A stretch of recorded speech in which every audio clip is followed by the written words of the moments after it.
Samantala, namahagi ang Department of Interior and Local Government sa ating kapulisan sa Bicol ng iba't ibang kagamitang pangtugon tuwing may sakuna.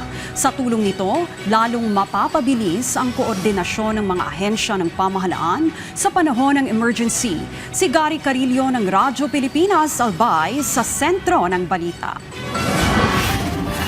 Mga kagamitang nakatutok sa mas mabilis, mas organisado at mas epektibong pagtugon sa mga emergency. Ito ang maipinamahagi ng Department of the Interior and Local Government o DILG sa Police Regional Office 5. Kabilang dito ang mga CCTV, drone, handheld radio at motorsiklo na magpapalakas sa monitoring, communication at mobility ng mga pulis sa Bicol Region. Sa isinagawang turnover ceremony, binigyang diin ni DILG Secretary John Vic Remulla ang kahalagahan ng isang unified at whole-of-nation approach, lalo na sa pagtugon sa mga emergency at iba pang sitwasyong nangangailangan ng mabilis na koordinasyon ng mga ahensya.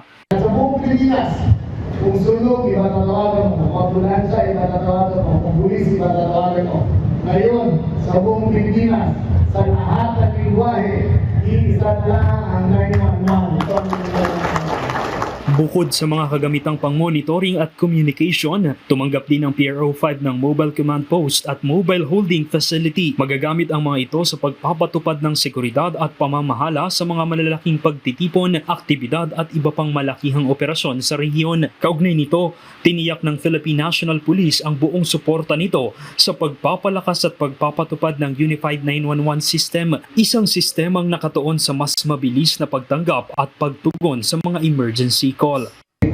We are fully committed to support the different programs of the DNT.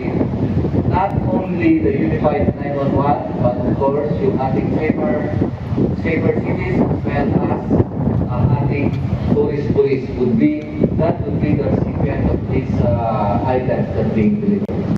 This is about bringing government closer to the people. Kailangan talaga ang mga programa natin yung tunay na nakikita at nararamdaman ng mga taong bayan. Sa ngayon po ay natutulong-tulong, siyempre sa aking Pangulo, si PBBM. Kami po ay lahat ng mga RDC pinulong niya para bantayan at sikapin na ang mga programa at proyekto natin yung tunay na pangailangan ng taong bayan. Sa huli, hindi lamang mga bagong kagamitan ang idinagdag sa kakayahan ng Bicol Region, kundi pinag-isang sistema ng pagtugon sa anumang emergency.